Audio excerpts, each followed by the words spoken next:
Good morning students. पिछली कक्षा में हम जापान का संविधान पढ़ रहे थे और जापान के संविधान में हमने डाइट के बारे में पढ़ा था कि डाइट के दो सदन हैं, प्रतिनिधि सदन और दूसरा है सभासद सदन। तो हमने प्रतिनिधि सदन और सभासद सदन का संगठन, संरचना और किस प्रकार से सदस्य संख्या, गणपूर्ति, ये सब हमने पिछली कक्षा में पढ़ा था। और अब हम जो है हमारा टॉपिक है कि डाइट ही चल रहा है हमारा, डाइट की गणपूर्ति। डाइट की गणपूर्ति, तो देखिए डाइट के किसी सदन में तब तक कोई कार्रवाई नहीं की जा सकती है, डाइट के किसी सदन में, डाइट के किसी सदन में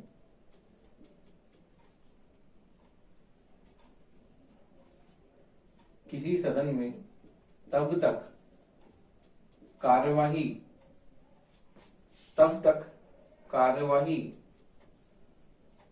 नहीं की जा सकती है, तब तक कार्यवाही नहीं की जा सकती है, नहीं की जा सकती है जब तक कि उस सदन की नहीं की जा सकती है, जब तक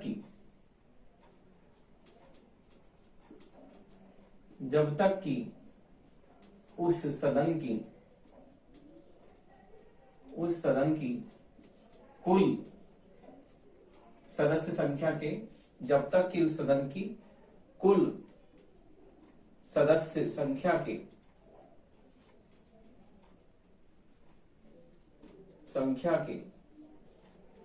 एक तिहाई सदस्य, कुल सदस्य संख्या के एक तिहाई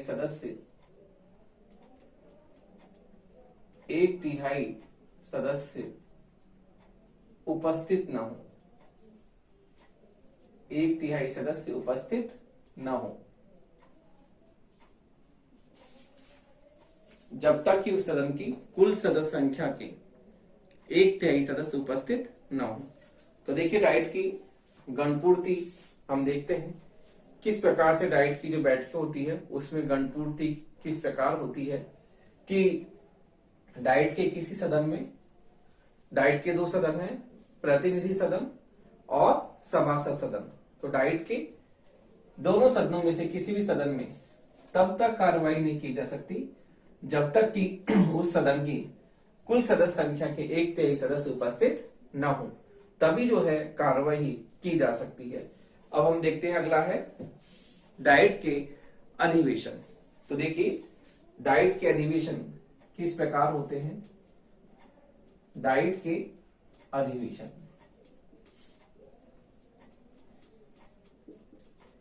तो देखिए डाइट के अधिवेशन तीन प्रकार के होते हैं।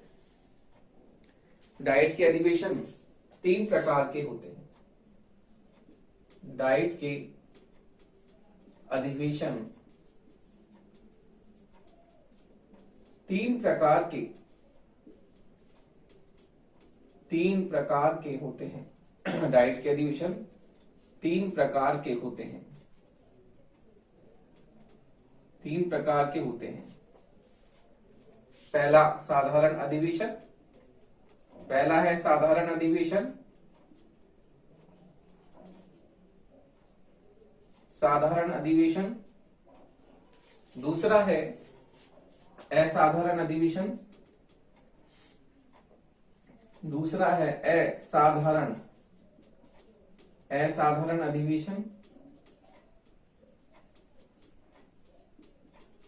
तीसरा है विशेष अधिवेशन, तीसरा है विशेष अधिवेशन। तो देखिए इस प्रकार से डाइट के अधिवेशन तीन प्रकार के होते हैं। साधारण अधिवेशन, असाधारण अधिवेशन और विशेष अधिवेशन। तो देखिए इस प्रकार के डाइट के तीन प्रकार के जो हैं अधिवेशन प्रतिवर्ष जो है किए जाते हैं। और इसमें हम देखते हैं कि डाइट के इन तीनों अधिवेशनों का जो समय है अलग अलग है, और डाइट के जो है अधिवेशन जो होते हैं वो साधारण, असाधारण और विशेष अधिवेशन होते हैं।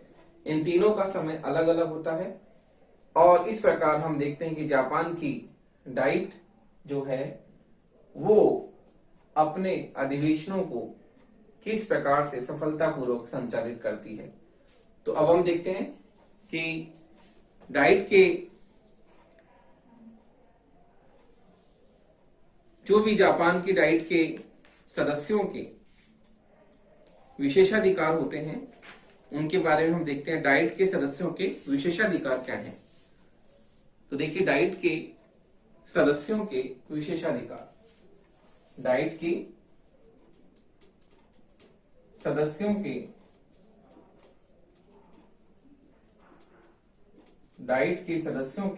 विशेषाधिकार।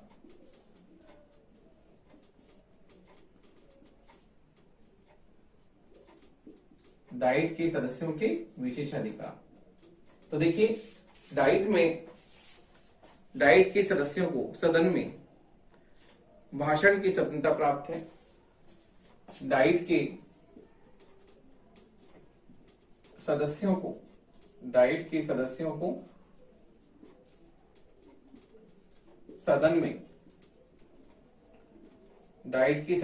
सदन में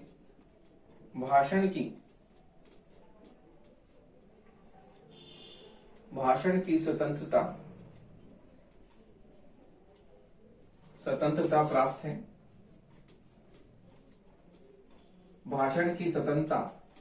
प्राप्त है। भाषण की स्वतंत्रता प्राप्त है और सदन में दिए गए भाषण के आधार पर और सदन में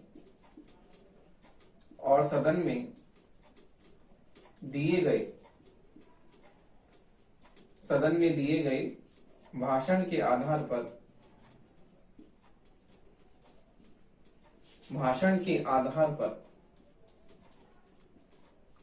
उन पर न्यायालय में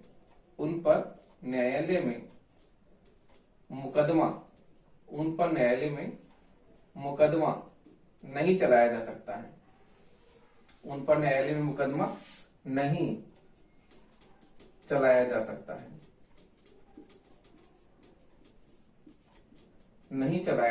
है। तो देखिए, डाइट के सदस्यों को सदन में भाषण की स्वतंत्रता प्राप्त है और सदन में दिए गए भाषण के आधार पर उनके खिलाफ कोई मुकदमा नहीं चलाया जा सकता है। और सत्र के दौरान सदस्यों को केवल सत्र के दौरान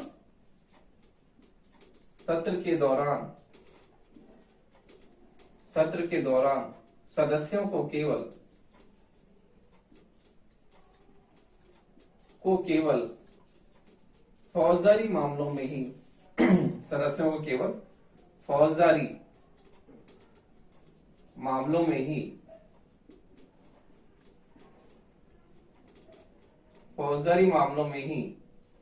गिरफ्तार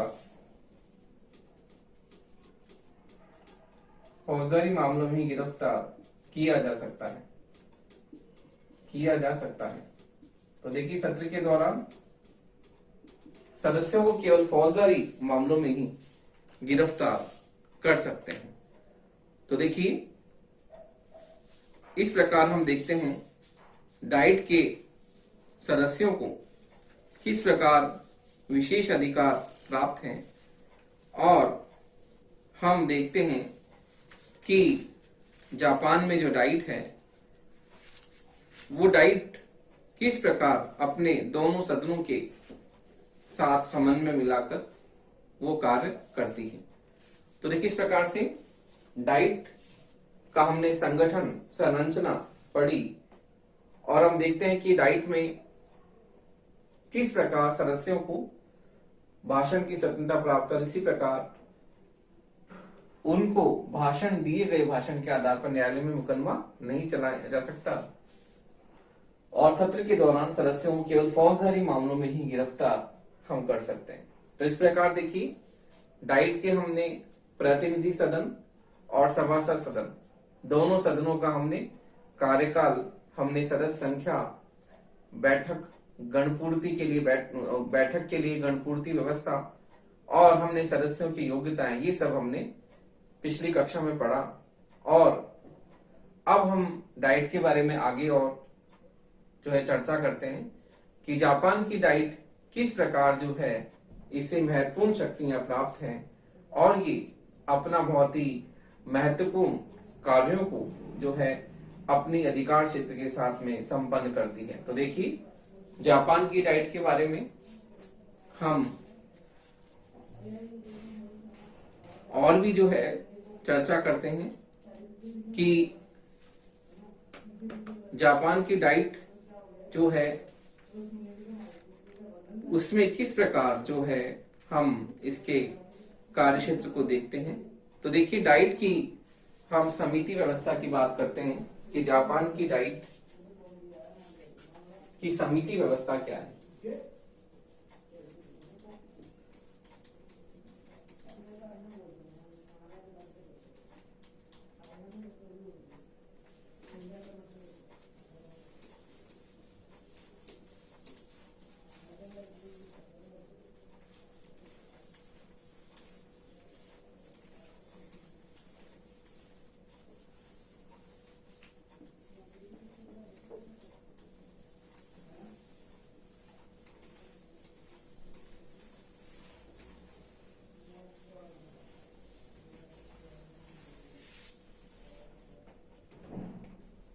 तो देखिए अब हम चर्चा करते हैं डाइट की समिति व्यवस्था के बारे में।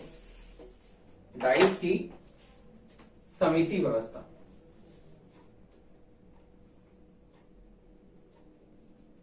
डाइट की समिति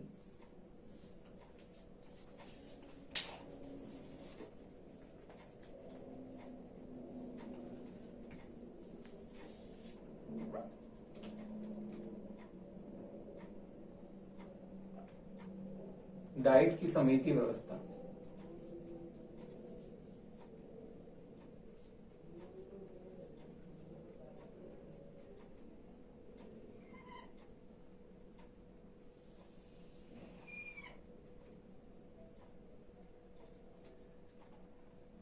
डाइट की समिति व्यवस्था। तो देखिए जापान की डाइट 4 प्रकार की समितियों की मदद से अपना कार्य करती है। इनका हम विवरण देखते हैं कि जापान की डाइट 4 प्रकार की समितियों की मदद से जापान की डाइट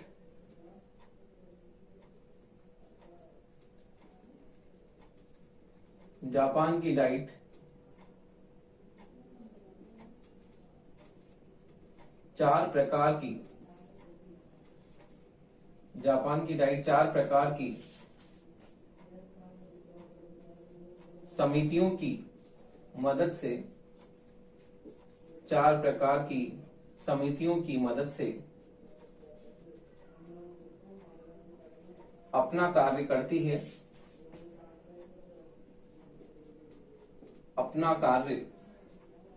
है, इन समितियों का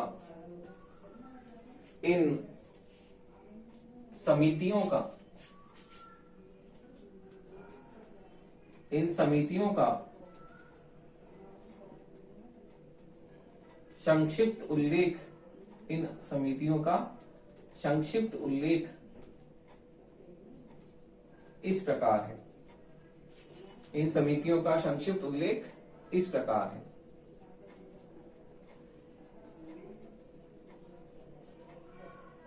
तो देखिए जापान में डाइट जो है वो अपने कार्यों को संपन्न करती है समिति व्यवस्था के माध्यम से। तो इसलिए हमें जापान के डाइट को समझना है, तो समिति व्यवस्था को भी हमें महत्वपूर्ण तरीके से समझना है कि जापान की डाइट जो है समिति व्यवस्था के माध्यम से किस प्रकार से अपने महत्वपूर्ण कार्य करती है। और हम देखते हैं कि जापान की डाइट अपने महत्वपूर्ण कार्यों को संपन्न करती है तो देखिए जापान में 4 समितियां हैं। पहली समिति है स्थायी समितियां। पहली है स्थायी समितियां। स्थायी समितियां।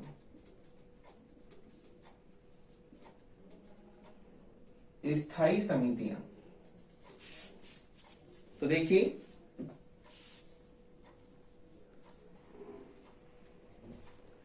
वर्तमान में इनकी कुल संख्या 16 है। तो देखिए वर्तमान में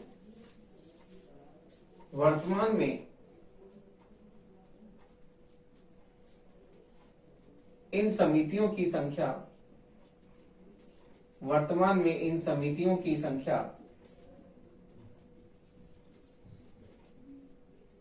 16 है। वर्तमान में इन समितियों की संख्या 16 है और डाइट के दोनों सदनों में समान प्रकार की स्थायी समितियां पाई जाती हैं। डाइट के दोनों सदनों में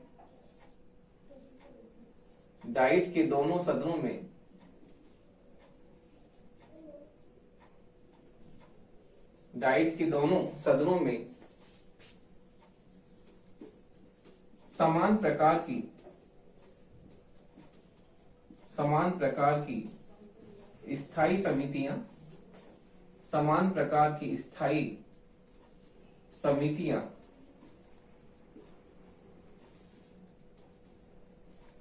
प्रकार की स्थायी समितियां पाई जाती हैं। समान प्रकार की स्थायी समितियां पाई जाती हैं। प्रत्येक सदन में विभिन्न स्थायी समितियों के सदस्यों की नियुक्ति प्रत्येक सदन में विभिन्न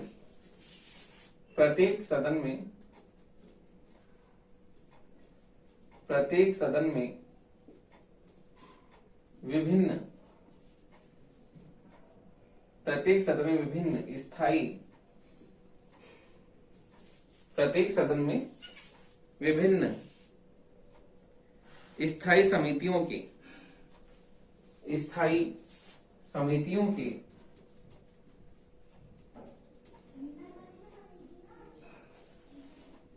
सदस्यों की नियुक्ति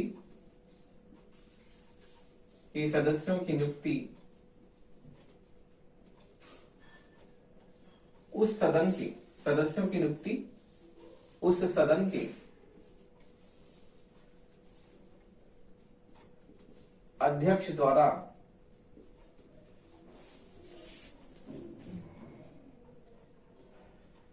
सदन के अध्यक्ष द्वारा की जाती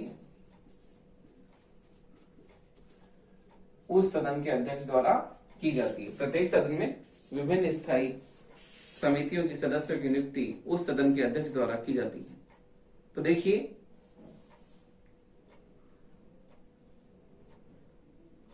प्रत्येक स्थायी समिति में 20 से 30 तक सदस्य होते हैं।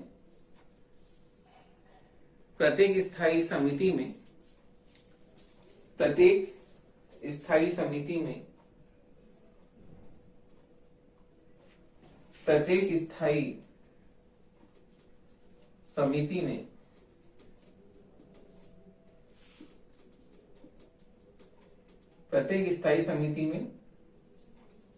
20 से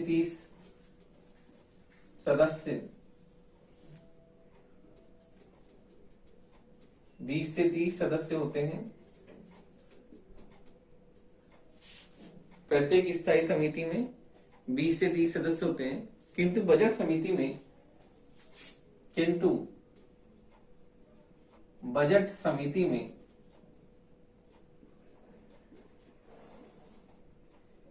50 सदस्य होते हैं। बजट समिति में 50 सदस्य होते हैं।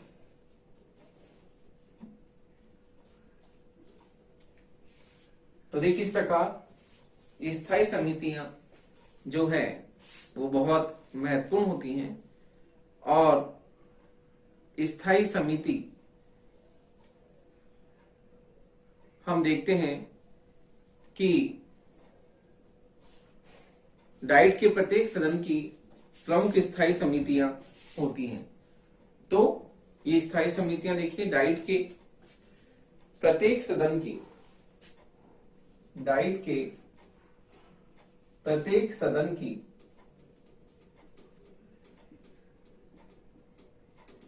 स्थायी समिति होती है, स्थायी समिति होती है, समिति होती है। जैसे मंत्रिमंडल समिति, जैसे मंत्रिमंडल समिति, जैसे मंत्रिमंडल समिति, मंत्रिमंडल समिति, स्थानीय प्रशासन समिति, स्थानीय प्रशासन समिति,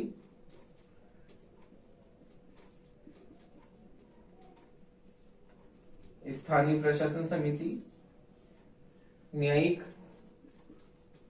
मामलों की समिति, न्यायिक मामलों की समिति,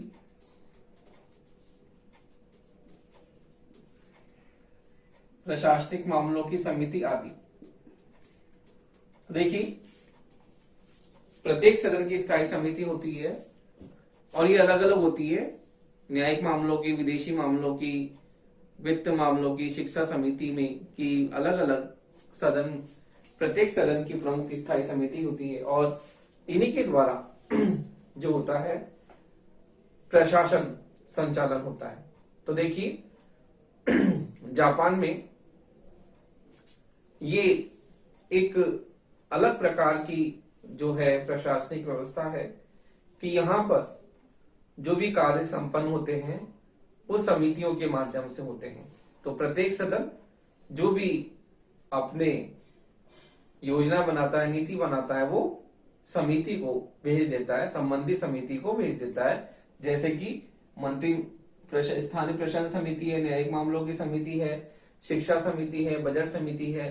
तो इससे संबंधित जो भी निर्णय या जो भी योजनाएं क्रियान्वित होती हैं, वो सारी योजनाएं प्रत्येक सदन अपने से संबंधित जो भी उस विषय से संबंधित समिति होती है उसको भेज देता है। तो इस प्रकार डाइट में इन समितियों के माध्यम से ही क्या होता है, प्रशासनिक कार्य संपन्न किए जाते हैं। तो हम देखते हैं कि सदन में प्रस्तुत किए गए विधेयकों को अध्यक्ष, सदन में प्रस्तुत किए गए विधेयकों को सदन में प्रस्तुत किए गए, सदन में प्रस्तुत किए गए विधेयकों को, किए गए विधेयकों को अध्यक्ष, विधेयकों को अध्यक्ष, संबंधित समिति, संबंधित समिति को, संबंधित समिति को भेज देता है।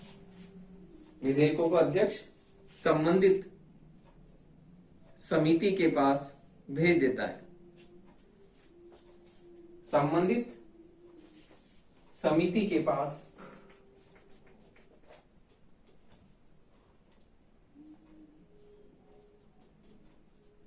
संबंधित समिति के पास भेज देता है।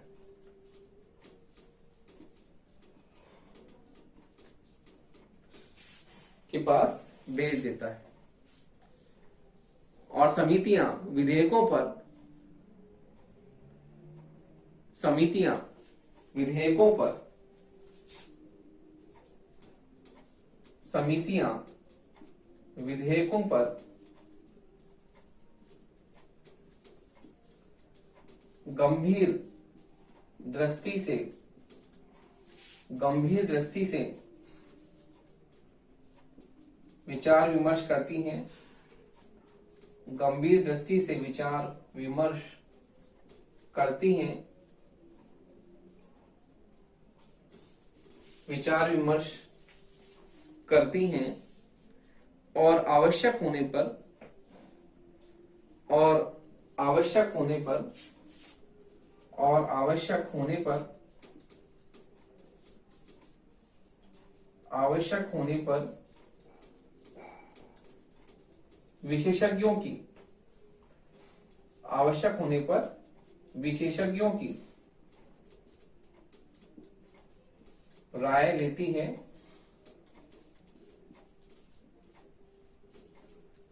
आवश्यक होने पर विशेषज्ञों की राय लेती है। वह सार्वजनिक सुनवाई की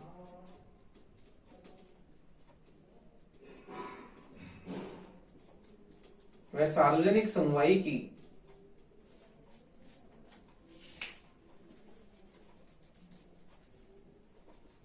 सार्वजनिक सुनवाई की सार्वजनिक सुनवाई की व्यवस्था करती है। सार्वजनिक सुनवाई की व्यवस्था करती है। तो देखिए, इस प्रकार से जापान में समिति व्यवस्था है और इन समिति व्यवस्था के माध्यम से ही जापान का जो प्रशासनिक कार्य किया जाता है। तो देखिए, पहली समिति हमने ली स्थायी समिति, और जापान में पहले इन समितियों की संख्या 22 थी, लेकिन वर्तमान में समितियों की संख्या 16 है और डाइट की दोनों सदनों के में समान प्रकार की स्थायी समितियां होती हैं। प्रत्येक सदन में विभिन्न प्रकार की स्थायी समितियां होती हैं और उनके सदस्यों की नियुक्ति सदन के अध्यक्ष द्वारा की जाती है। प्रत्येक स्थायी समिति में 20 से 30 सदस्य होते हैं, लेकिन बजट समिति में 50 सदस्य होते हैं। प्रत्येक सदन की स्थायी समिति अलग अलग होती है, जैसे कि मंत्रिमंडल समिति, स्थायी प्रशासन समिति, न्यायिक मामलों की समिति, शिक्षा समिति, बजट समिति। इस प्रकार से हम देखते हैं कि जापान में डाइट जो है इन स्थायी समितियों के माध्यम से ही जो है कार्य अपना करती है। तो 4 प्रकार की समितियां हैं। पहली हमने पढ़ी स्थायी समिति, और स्थायी समिति में हमने देखा कि स्थायी समिति में प्रत्येक सदन जो है उसकी अलग अलग स्थायी समितियां होती हैं। तो हमने देखा कि सदन में अलग तरह की समितियां होती हैं। सदन में प्रस्तुत किए गए विधेयकों को अध्यक्ष जो है संबंधित समिति के पास भेजता है और समितियां विधेयकों पर गंभीर दृष्टि से विचार विमर्श करती हैं और विचार विमर्श करके आवश्यकता होने पर विशेषज्ञों की राय लेती है, परामर्श लेती है, फिर सार्वजनिक सुनवाई की व्यवस्था करती है। तो इस प्रकार से जापान में स्थायी समितियां जो बहुत ही महत्वपूर्ण है, और जापान में दोनों सदनों के पास में ये अलग अलग तरह की समितियां होती हैं। तो हम देखते हैं कि अध्यक्ष जो है संबंधित समिति के पास में वो विधेयक भेज देता है, विशेषज्ञों की राय ली जाती है उस विषय पर, और फिर विशेषज्ञों की राय लेकर उस पर सार्वजनिक सुनवाई की व्यवस्था होती है।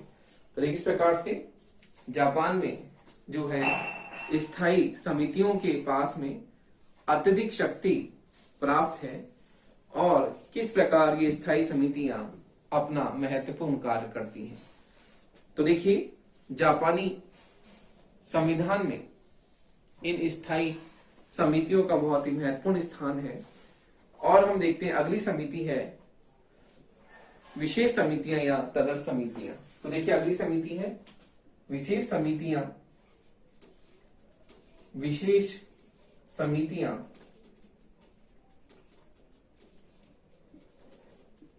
विशेष समितियां या तदर्थ समिति। विशेष समितियां या तदर्थ समिति। विशेष समितियां या तदर्थ समितियां। तदर्थ समितियां। तो देखिए, प्रत्येक सदन में विशेष समितियां या तदर्थ समितियां भी पाई जाती हैं। प्रत्येक सदन में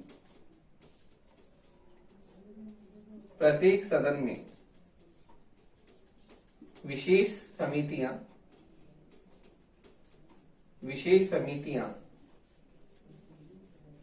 या तदर्थ समितियां भी पाई जाती हैं। तदर्थ समितियां भी पाई जाती है।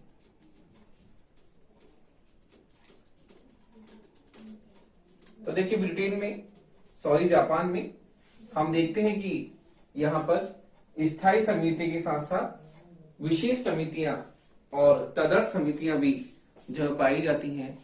और हम देखते हैं कि प्रत्येक सदन में जिस प्रकार स्थायी समितियां पाई जाती है, उसी प्रकार से प्रत्येक सदन में विशेष समितियां या तदर्थ समितियां भी पाई जाती हैं। और जापान में डाइट जो है स्थायी समितियों के साथ साथ तदर्थ समितियां भी महत्वपूर्ण है, और इनके सहयोग से जो है जापान में डाइट अपने प्रशासनिक कार्यों को सफलतापूर्वक संचालित करती है।